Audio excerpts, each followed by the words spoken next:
Welcome to the show, guys. Today we'll be talking about the Xbox Game Showcase. Was it trash? Was it really good? Was it just average? We will also be digging deeper into Xbox and how they've struggled over the past 7 years and what they might do to improve their current situation. So look, the Xbox Game Showcase was overall okay. If I give you a rating out of the gate, I'd say it was a 6 out of 10. I totally understand if somebody was to give it a 5 or a 4. I think it was somewhere in between there. It was kind of just average, to be honest. Now, the good things about the game was the fact that they introduced or announced Fable, which is a legendary title for Xbox, so that's understandable. And I played Fable a lot back in the day, and I hope they actually, bring something new to the game rather than how they completely messed up Fable 3. So, hopefully that's good. They also introduced some new EPs, such as Crossfire X and Avowed.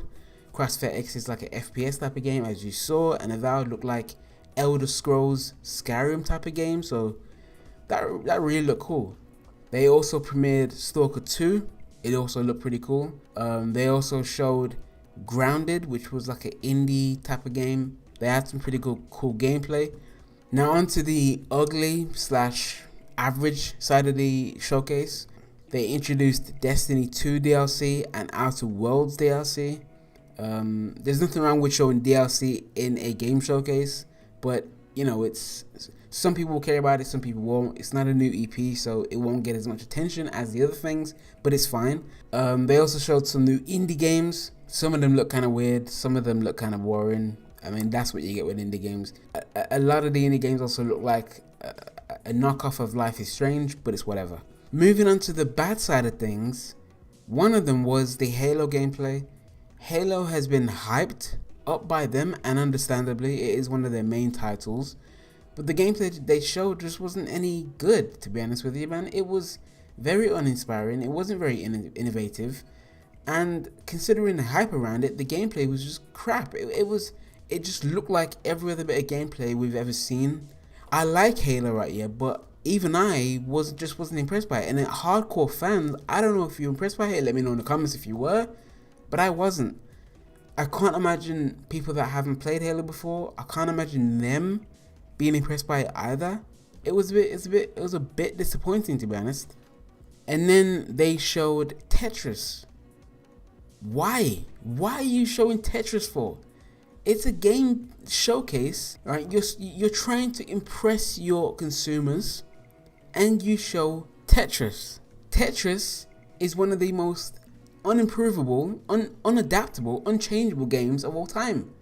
There's not much you can really show us in Tetris that we haven't already seen already.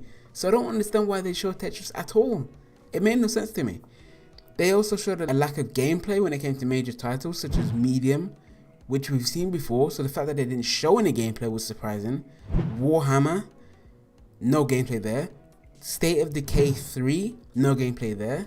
And a few other major titles where they just didn't show any gameplay. I expected Xbox to be a lot better than they were in their last game showcase, in quotation marks, game showcase, because their last one hardly showed any games at all. It was mostly just talking, and fair play to them for just taking that out, but it was not great on the gameplay side of things for major titles.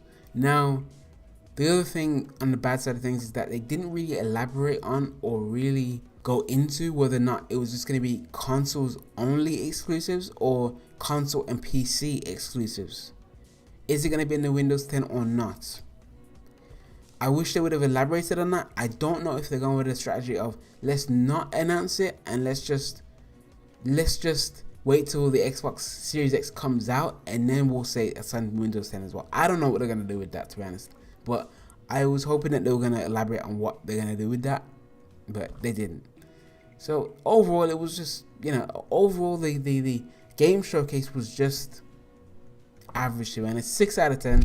Let me know what you guys thought in the comments. Now I'm going to take it back a little bit for some context. In 2013, Xbox obviously released their games console, the Xbox One, and it didn't get off to a good start because they released their new games console, or introduced it more like, with a bunch of new stuff that nobody was liking, obviously.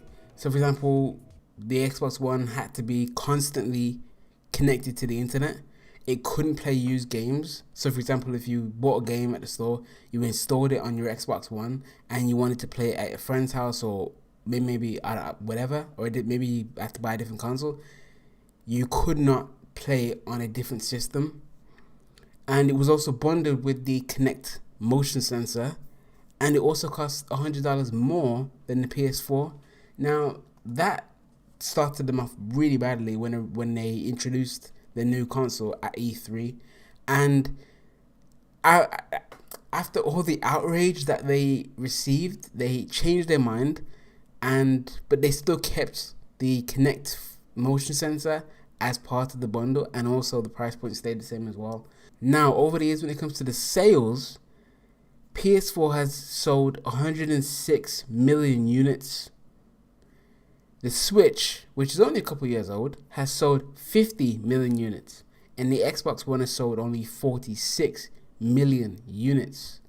And you look at things as well, like the fact that they don't really have true exclusives, because the games that are supposed to be exclusives are also being released on PC. For example, Forza, Halo, Gears of War. And in fact, it gets even worse, because one of the newer Gears of War games is also on Steam. So Xbox, for the past 7 years since they released Xbox One, have just been on a downhill slope, and they haven't really managed to get themselves back on their feet to kick things into gear. And that is a result of many mistakes over periods of time. So it's going to be interesting to see what they do moving forward. Do I have faith that Xbox will be better than PS4 in the next generation? Hell no, because PlayStation just have momentum, but we'll see. So now, what will Xbox do for the future? What is their game plan? There's a quote here from Phil Spencer that says, "We're going to be focusing on the player and the devices that they have that fit in their lifestyle," which means that it looks like they're going to be leaning again towards the PC and Xbox exclusives. Gears of War is going to be on PC. Halo going to be on PC. Forza going to be on PC as well. So there's another quote here as well that says, "As a player, you are at the center of our strategy," Phil Spencer said, who is the executive producer at Xbox. "Our device is not the center of our strategy. Our game is not the center of our strategy. We want to enable you to play the games you want to play with the friends you want to play with on any device." Again, it's strongly indicating that for the future, Xbox is really going in that direction of, we want you to be able to play our exclusives that are usually on the console on the PC as well. There's nothing wrong with that, and a lot of people really like it, including myself, the fact that we can play Xbox exclusives like Halo on the PC.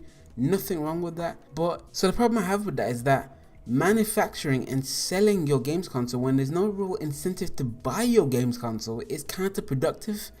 You're wanting to do one thing and wanting to do another, but doing one thing over another is destroying what you wanted to do in the first place. So I don't understand why they continue to go in this direction. Yes, it's cool for the gamer, but from their side of things, it makes absolutely zero sense. This is the idea I just come up with on the spot right here. This is just crazy right here. If that's what you want to do right here, is make your games open to any platform that you're on, then why don't you just sell your games like Halo and the game titles like Halo and Forza to PlayStation, to Sony, and let them sell their games? Because that way you wouldn't have to manufacture and sell your Xbox game console and make your consumer buy potentially 2 game consoles. It's a crazy idea, yeah. It's a crazy idea, but it's an idea that maybe they might consider down the line. I don't know.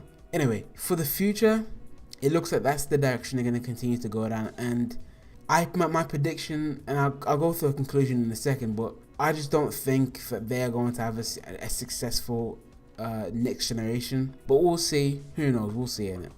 Now, my conclusion to all of this is that in the upcoming generation, the Xbox is not going to outsell the PS5, and I think a lot of people can tell that at this point.